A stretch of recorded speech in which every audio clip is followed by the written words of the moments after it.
Hi കൂട്ടുകാരെ, പുതിയൊരു വീഡിയോയിലേക്ക് എല്ലാവർക്കും സ്വാഗതം.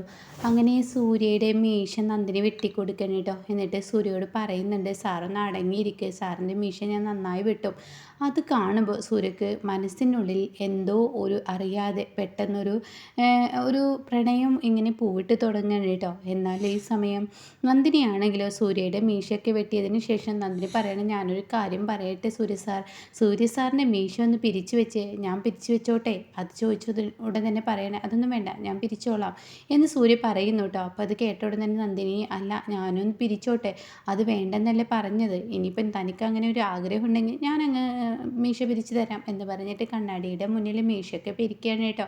അങ്ങനെ ഈ സമയം ഈ മീശ പിരിക്കുന്നത് കണ്ടിട്ട് നന്ദിനി ഇങ്ങനെ ആസ്വദിച്ച് നിൽക്കുകയാണ്. എന്നാൽ പിന്നീട് ഈ പറയുന്ന വിജയാണ്, വിജയുടെ അടുത്തോട്ട് എത്തിയിരിക്കുകയാണ് ഇന്ദ്രചേട്ടാ. അപ്പോൾ വിജയ്, നിൻ്റെ കണ്ണിൽ ഈ കർട്ടൻ തൂക്കിയിട്ടതുപോലെ ഈ ഇടുന്നത് അതൊരു വളരെ മോശമാണ്.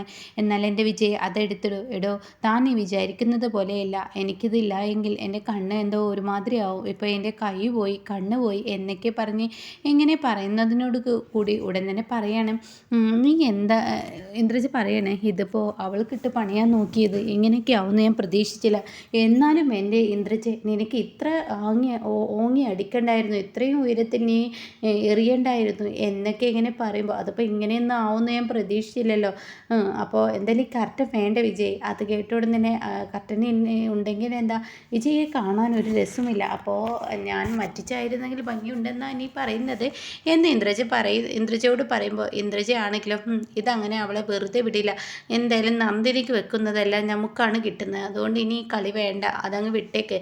അത് കേൾക്കുന്ന ഇന്ദ്രജ പറയണം, അതങ്ങ് അങ്ങനെ വിടാൻ പറ്റത്തില്ലല്ലോ, അപ്പോൾ അതുകൊണ്ട് തന്നെ ഞാനൊരു കാര്യം ചെയ്യാം, ഞാൻ ഈ സമയം തന്നെ അവളുടെ കൈ പൊള്ളിക്കും.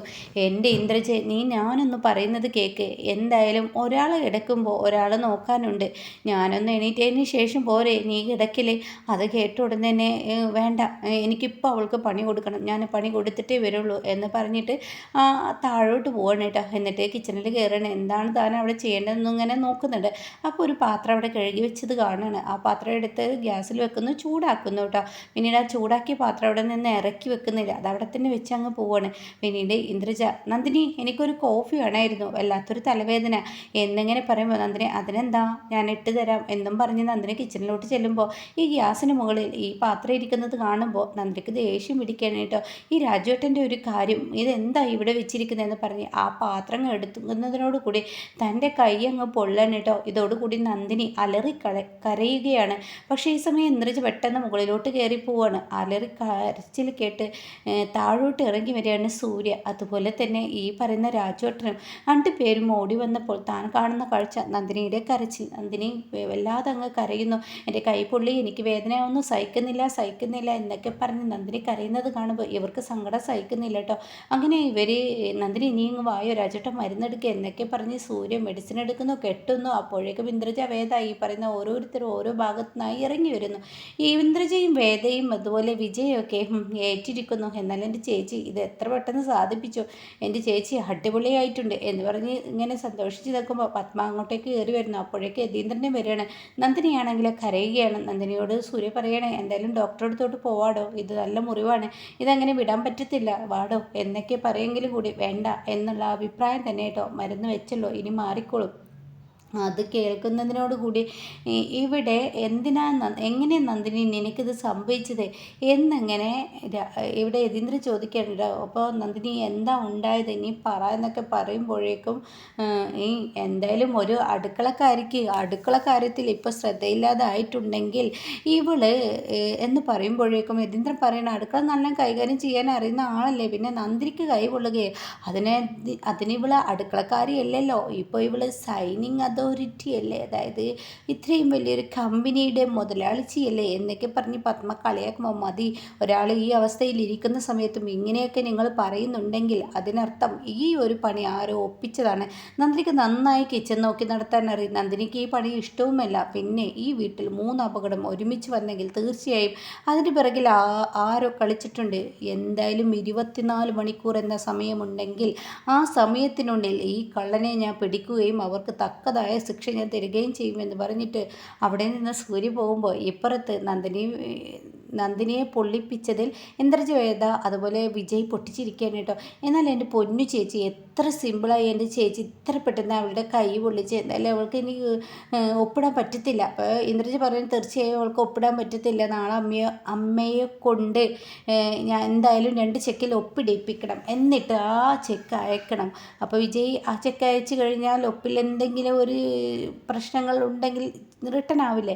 തീർച്ചയായും റിട്ടേൺ ആവുമെന്ന് അറിയണ്ട കേട്ടോ. അപ്പോൾ നാളെ പണി തുടങ്ങാം. അവൾ എന്തായാലും ആ കമ്പനിയുടെ തലപ്പത്ത് ഇനി ഇരിക്കില്ല എന്നൊക്കെ ഇവിടെ പറയുകയാണ് കേട്ടോ, ഈ പറയുന്ന ഇന്ദ്രജ. അപ്പോഴാണ് വിജയ് എല്ലാവരും ഞെട്ടിപ്പിച്ചും കൊണ്ട് വിജയ് ഒരു കാര്യം പറയുന്നത്. അതെ, ഞാനൊരു കാര്യം പറയാം.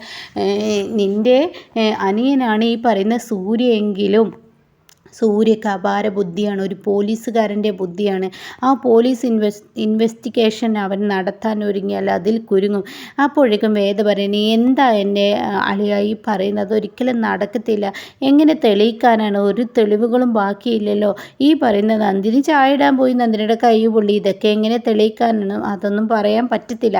അപ്പോഴേക്കും ഇന്ദ്രജ് പറയണം, ഒരിക്കലും തെളിയിക്കില്ല എന്ന് പറയുന്നു കേട്ടോ. ഇതേ സമയം ഈ പറയുന്ന സൂര്യ ഇറങ്ങിയിരിക്കുന്നു, കളത്തിലിറങ്ങിയിരിക്കുന്നു. നന്ദിനിയുടെ കൈ പൊള്ളിച്ചത് ആരെന്നറിയാൻ വേണ്ടി. അങ്ങനെ ഈ പറയുന്ന രാജുവിനോട് ചോദിക്കണം, ആരാണ് ആ പാത്രം അവിടെ വെച്ചത്? ഞാനല്ല, പിന്നെ എങ്ങനെ ആ പാത്രം വന്നു? ആ പാത്രം സാധാരണ ഉപയോഗിക്കുന്ന പാത്രമാണോ എന്നൊക്കെ രാജുവിനോട് ചോദിക്കുമ്പോൾ രാജു പറയണേ, അത് പൂജാമുറിയിൽ ഉപയോഗിക്കുന്ന പാത്രമാണ്, അതവിടെ നന്ദിനി കഴുകി വെച്ചതാണ്, അതിൽ ഞാൻ തൊടുന്നത് പോലും നന്ദിനിക്ക് ഇഷ്ടമല്ല. പിന്നെ എങ്ങനെ ആ പാത്രം ഗ്യാസ് സ്റ്റൗവിൽ വന്നു? അപ്പോൾ നന്ദിനി എന്തായാലും ഇത്ര ഭക്തിയുള്ള ഒരാൾ ഗ്യാസ് സ്റ്റൗവിൽ ആ പാത്രം വെക്കില്ല എന്ന് ഉറപ്പാണ്. അത് കേൾക്കുന്ന രാജു തീർച്ചയായും പിന്നെ എങ്ങനെ വന്നു? അതന്നെ സാറേ, എനിക്ക് അപ്പോൾ സംശയമുണ്ടായിരുന്നു, പക്ഷേ ഇതെങ്ങനെ തെളിയിക്കും? നന്ദിനി ആണെങ്കിലും ഈ വീട്ടിലൊരു വഴക്കുണ്ടാകുമെന്ന് കരുതി നന്ദിനി പറയത്തൂല. അപ്പോൾ എല്ലാം കൂട്ടി വായിക്കുമ്പോൾ ഇതിന് പിറകിൽ ആരോ കളിച്ചിട്ടുണ്ട്. അന്ന് ഈ പറയുന്ന എൻ്റെ അളിയൻ എന്ന് പറയുന്ന ആളുടെ കൈ മിക്സിയിൽ അരഞ്ഞപ്പോൾ ഇതേ പറയുന്ന എൻ്റെ ചേച്ചി തന്നെയാണ് ഭക്ഷണം ചോദിച്ചു വന്നത്, ഇപ്പോഴും എൻ്റെ ചേച്ചി തന്നെ. അപ്പോൾ ഇതിന് പിറകിൽ ആരോ ഉണ്ട്, അത് ഞാൻ കണ്ടെത്തും സാറേ. എങ്ങനെ കണ്ടെത്താൻ? അതൊക്കെ ഉണ്ടെന്ന് പറയാം കേട്ടോ. അപ്പോഴാണ് വിജയെ ഈ ഒരു സൈഡിൽ കാണുന്നത്. വിജയ് കൈ വലിയുന്നു, മുറിയുന്നു, വേദനാവുന്നു എന്നൊക്കെ പറഞ്ഞിങ്ങനെ നിൽക്കുമ്പോൾ പതിയെ വന്ന് സൂര്യ കയ്യിൽ തൊട.